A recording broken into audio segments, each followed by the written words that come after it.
안녕하십니까, 우짜입니다. 이번 이야기는 우크라전과 서방의 실패한 노림수입니다.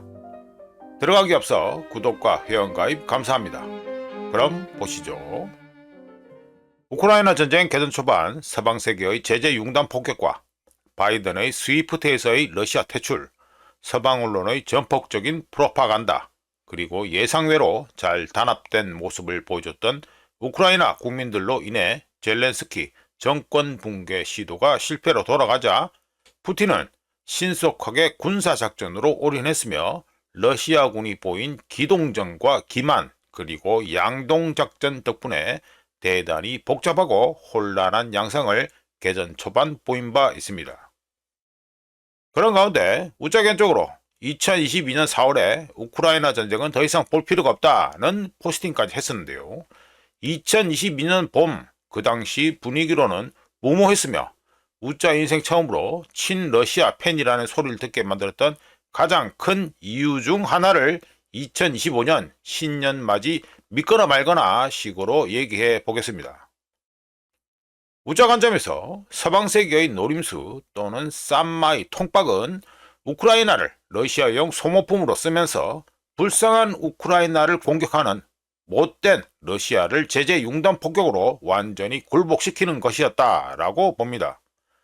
물론 서방 세계의 위대한 노림수 또는 쌈마이 통박은 확실하게 실패했으며 개전 후 불과 반년 정도 지난 2022년 8월에 이미 서방 세계는 자신들의 노림수 또는 쌈마이 통박으로 인해 발생한 역효과 백파이어의 심각한 데미지를 입고 있었고요. 간단하게 요약해서 우크라이나 전쟁은 개전 후 얼마 지나지 않아 서방 세계 또는 서방 쌈마이 전문가들의 기대와 계획에서 완전한 궤도 이탈을 보이면서 엉망진창이 되었습니다. 우짜가 보기에 서방 세계 정책 서클을 필두로 한 쌈마이 전문가들의 원래 노리수 또는 통박은 네오나치라는 심각한 정신뽕이 들린 우크라이나를 2014년 이후 8년간 공들여 군사력까지 키우면서 러시아에 맞서 싸우게 만들 후 우크라이나 전쟁과 서방의 제재 융단 폭격으로 인해 러시아 경제가 붕괴하고 러시아 경제 붕괴에 이어 러시아 국내 소요 사태와 바이든의 계속된 기복질했던 푸틴 축출 또는 러시아 레짐 체인지까지 달성할 경우 러시아의 위협이 종식되는 그야말로 억수로 이상적인 시츄에이션이 도출되는 것이었다고 추정합니다. 이를 위해 나토 입장에서는 우크라이나 전쟁은 큰 비용 소모도 없고 안전하며 쉽게 수행할 수 있는 대리전 캠페인이 되었어야 했으며 우크라이나군은 최소한의 군사 및 재정 지원만으로도 뛰어난 전투력을 보여주고 서방 경제는 제재 융단 폭격의 부작용을 충분히 견뎌낼 수 있어야 했었습니다. 추가로 WEF를 이끄는 클라우드 슈바프가 계속해서 주장했던 그레이트 리셋 달성까지 노릴 경우 우한폐렴 사태 때 시작된 인위적인 부족 문제에서 서방은 자유로워지고 우크라이나전을 통해 확보한 어마어마한 러시아 자원을 서방의 말을 잘 듣는 다른 친구들에게 선택적으로 주고 말고 하는 것도 있었을 것이라고 우짜는 추정합니다. 참고로 아시는 분은 아시겠지만 러시아 곳곳에 있는 어마어마한 자원들의 경우 관련 인프라가 이미 다 깔려 있기 때문에 푸틴만 축출한다면 싼 맛에 아주 쉽게 액세스, 접근할 수 있다는 아름다운 꿈을 꿀 수 있었습니다. 어쩌든지 상당히 그럴듯한 노림수 또는 통박에 따라 나토는 위대한 우크라이나를 향해 돌격 앞으로밖에 못한다고 서방 전문가들이 평가했던 러시아가 한 번씩 핵전쟁을 언급할 때마다 나토가 나서서 적절하게 제지 또는 제압하는 것 이외에는 할 일이 거의 없었어야 했으며 우크라이나전이 거의 마무리되는 시점에서 나토가 평화유지군으로서 변태되어서 러시아에 들어가는 아름다운 결말을 상상했을지도 모릅니다.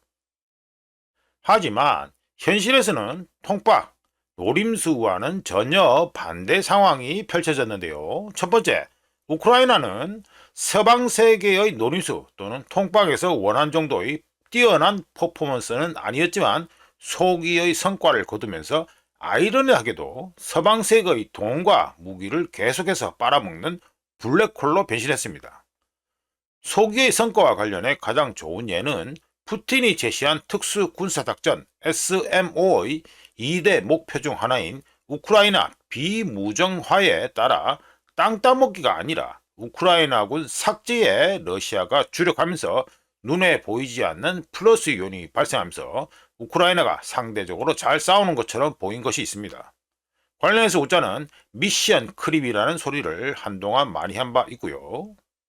두 번째, 제재 융단 폭격으로 뜻한 바를 이루는 듯 싶었으나 러시아의 대응과 서방의 계속되는 자해질, 가장 좋은 예로 바이든의 스위프트 자해질이 있습니다. 서방 세계의 자해질로 인해 서방 세계, 서방의 경제는 황폐화되었고 지금도 그러고 있는 중입니다. 따라서 우짜가 우크라이나 전쟁은 더 이상 볼 필요가 없다는 용감한 포스팅을 했던 2022년 4월에 우크라이나 전쟁을 통해서 서방 세계가 짰던 노림수 또는 통박은 완전한 실패로 돌아갔다고 우짜는 판단합니다. 믿거나 말거나 얘기니까 부담 없이 마무리해보면 우짜 기준에서 2022년 상반기에 확인된 서방의 노림수 또는 통박은 너무나 싼 마이였는데요. 단계별로 특징 지어서 말씀드리면 다음과 같습니다. 1단계, 러시아의 침공을 이유로 러시아에 대한 제재 융단 폭격을 가한다. 2단계, 서방제 대전차 미사일과 견착식 대공 미사일 같은 값싼 게임 체인저들을 제공 및 활용하도록 한다. 3단계, 제재 융단 폭격에 게임 체인저까지 투입되었기 때문에 프로파간다만 하면서 알아서 잘 되겠지 하면서 기다린다. 4단계, 푸틴 정권 붕괴 후 승리를 선언하고 전리품을 획득한다. 우짜의 추정이 맞다면 어설퍼도 너무 어설픈 노림수 또는 톡박이었으며 다른 획기적인 설명이 나오지 않을 경우 우짜의 추정이 맞을 가능성이 매우 높다고 자체 평가합니다. 이상 우짜 마음대로 추정한 우크라이나전과 서방의 실패한 노림수 이야기였습니다. 구독과 회원가입 감사합니다. 다른 이야기로 또 찾아뵙겠습니다.